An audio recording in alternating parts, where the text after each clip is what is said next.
Varicose veins కి సరైన చికిత్స కోసం సంప్రదించండి ఎవిస్ హాస్పిటల్. నమస్తే, మీరు చూస్తుంది సుమన్ టీవీ. నేను మీ కీర్తి. ఈరోజు మనతో పాటు ఉన్నారు భారతీయ శంకరపీఠ వ్యవస్థాపకులు బ్రహ్మశ్రీ అన్నవరపు తిరుపతి మూర్తి అవధాని గారు. నమస్తే గురుగారు. ఓం శ్రీ మహాగణాధిపతయే నమః. గురుగారు, ఈరోజు ఒక సందేహం మాకు. అంటే ఇల్లు తుడిచిన తర్వాత స్నానం చేయాలా, స్నానం చేసిన తర్వాత ఇల్లు తుడవాలా? జనరల్గా అయితే అందరం కూడా ఫస్ట్ లేచిన వెంటనే ఇల్లు వాకిలి శుభ్రం చేసుకొని ఆ తర్వాత స్నానానికి వెళ్ళి వచ్చి దీపారాధన చేస్తుంటాం. సో మేము కరెక్టే చేస్తున్నామా? మీరు ఒక ప్రశ్న వేశారు, నేను ఒక ప్రశ్న వేస్తా. వేసిన తర్వాత అది కరెక్టా లేదా మీరే చెప్పండి గురుగారు. ఇప్పుడు ఇదే వీడియో నేను ఒక చోట చెప్పినప్పుడు దాన్ని పట్టుకొని, ఆయన పేరు నాకు పెద్దగా అవగాహన లేదు, ఆయన ఎవరో ఏదో పాపం ఆయన ధోరణిలో ఆయన ఏదో మాట్లాడారు. సరే, ఏదైతే ఏముందిలే, ఆ వీడియో 10 మందికి నేను ఆయనతోటి మాట్లాడితే ఆ వీడియో ప్రైవేట్ చేస్తా అన్నారు. నేను అనుకున్నా, ఎందుకు మాట్లాడాలి, 10 మంది దగ్గరికి ఆ వీడియో వెళ్ళాలి, 10 మందికి దాని మీద అవగాహన రావాలి, వాస్తవం ఏంటి అవాస్తవం ఏంటి.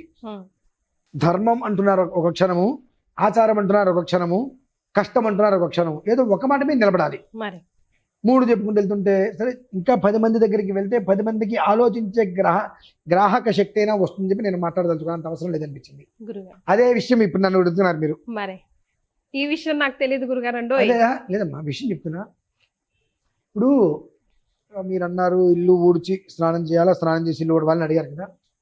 మన పెద్దవాళ్ళందరూ కూడా చీపురుని ఏమంటూ ఉంటారమ్మా? లక్ష్మీదేవితో సమానం అంటారు. అవునా? దాన్ని తొక్కద్దు అంటారు, దాటద్దు అంటారు. అలానే మామూలుగా అపరిశుభ్రమైన వస్త్రాలతో మనం ఏ పని చేయవద్దని చెబుతూ ఉంటారు కదా. రాత్రిపూట మనం కొంతమంది పెద్దలు చెప్పిన మాట, మంచం మీద మనం పడుకుంటున్నాం. మంచం అనేటువంటిది అది ఆ గది శయ్యాగారం అంటారు. అది ఆ మంచం మీద పడుకోవడం మినహాయిస్తే నేను టీ తాగుతా, కాఫీ తాగుతా, ఇవి దేనికి అది అర్హతలు లేవు. మంచం మీద ఏం చేయాలి, నిద్రపోవాలి. ఆ పడుకోవడానికి మినహాయిస్తే ఇంకొక పని విధానానికి, అంటే నేను పేపర్ చదువుతా, మంచం మీద కూర్చుంటా, లేదంటే కనుక అక్కడ కూర్చుని పూలు చుడతా, టీ తాగుతా, దేనికి అది నిషిద్ధం, పనికిరాదు. కాబట్టి మంచం మీద పడుకుంటున్నాము.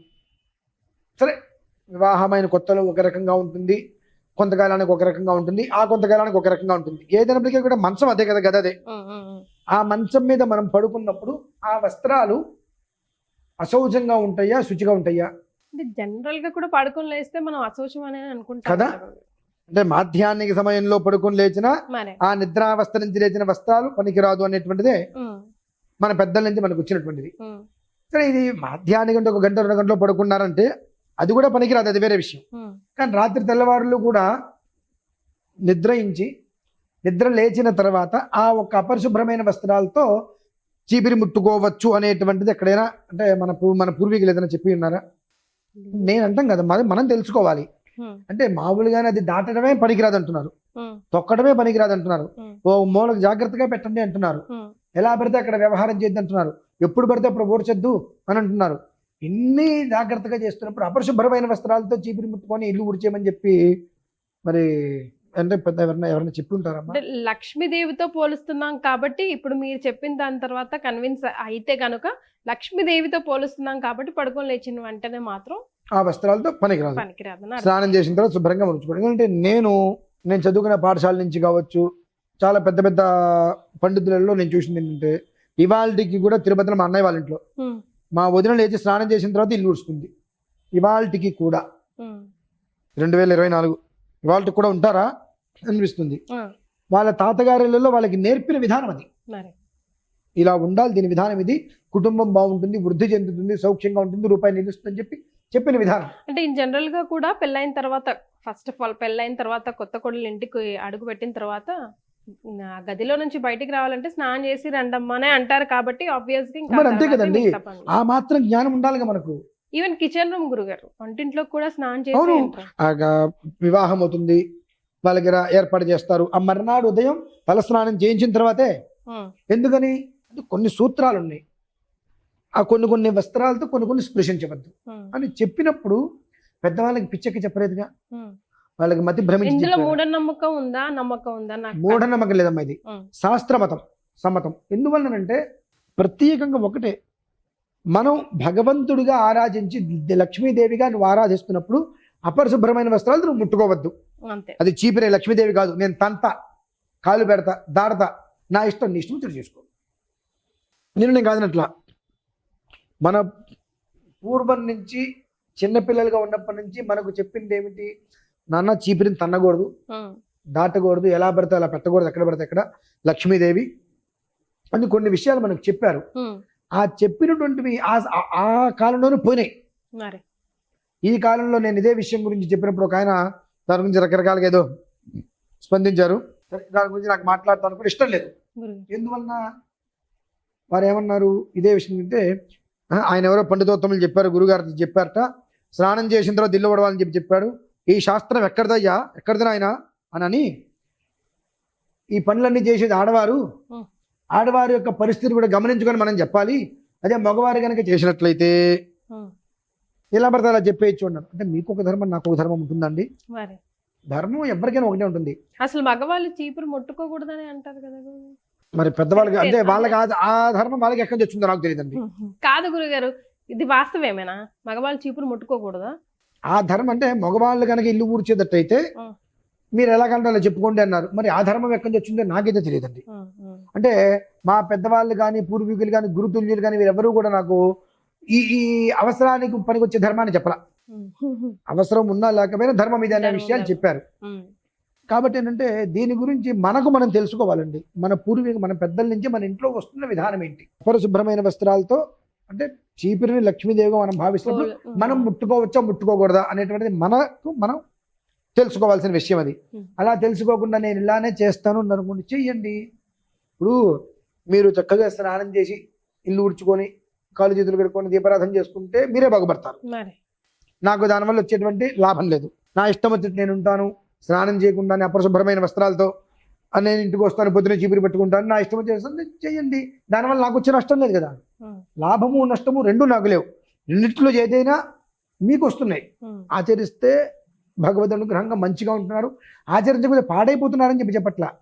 మనం ఎదగలేకపోవడానికి అనేక కారణాలు అదిగా మీరు గుర్తించలేకపోతున్నారు. ఎందుకంటే వినేదే. ఇవాళ నేను కొత్తగా చెప్పక్కర్లా.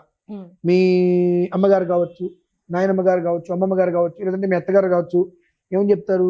మా చీపురు ముట్టుకోవద్దు, దాటద్దమ్మా, తొక్కద్దమ్మా, లక్ష్మీదేవి అంటారు. ఆ ఒక్కటి దృష్టిలో పెట్టుకుంటే లక్ష్మీదేవి అని మనం మాట్లాడుతున్నప్పుడు అపరిశుభ్రమైన వస్త్రాలతో మనం ముట్టుకొని ఇల్లు ఊడచొచ్చా దృష్టిలో పెట్టుకుంటే ఇక దీనికి మీరు అడగక్కర్లే, నేను చెప్పక్కర్లే. ప్రత్యేకంగా ఎవరి విజ్ఞతకి వాళ్ళకి మనం. వంటగది విషయం కూడా ఒకసారి క్లారిటీ ఇవ్వండి గురుగారు.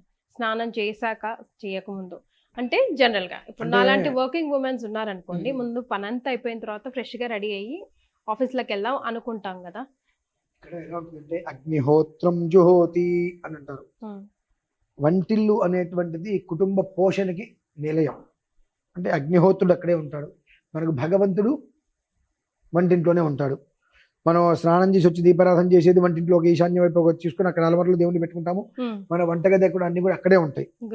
అది శ్రోత్రియస్య కామః తస్య అంటారు. అంటే ఏమిటి అంటే ఉప్పు కారం గట్రా అన్నీ అక్కడే ఉంటాయి. ఇవాళ ఏదో హడావిడి మీద స్నానం చేయకుండా వంటింట్లోకి వచ్చేసి మనం వంట చేసేసుకోవడము చేసేస్తాం. అన్నం ఉప్మా వండుకోవడము ఏదో వండుకుంటాం. ఆ ఉప్పు కారం అన్నీ మనం తీసుకుంటాం. మళ్ళీ రేపు పొద్దున ఏదైనా ఇంట్లో వ్రతం చేసుకుంటాం.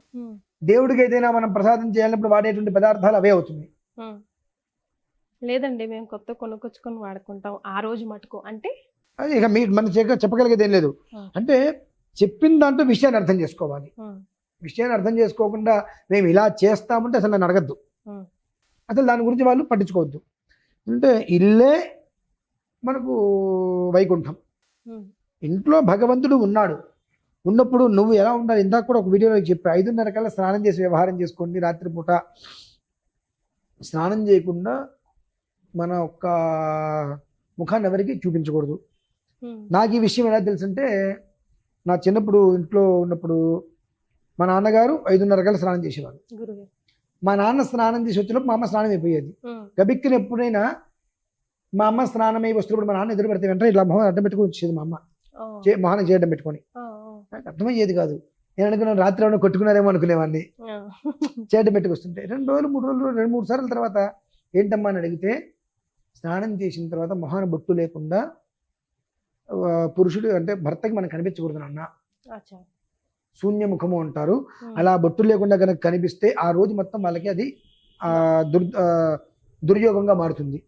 కాబట్టి ఎప్పుడు కూడా స్నానం చేయకుండా భర్తకి మనం కనిపించకూడదు. స్నానమైన వెంటనే నుడుతున్న బొట్టు లేకుండా కనిపించకూడదు. మా అమ్మగారు చెప్పారు. మరి అంటే ఒక మాట కోపం రాదు కదండి.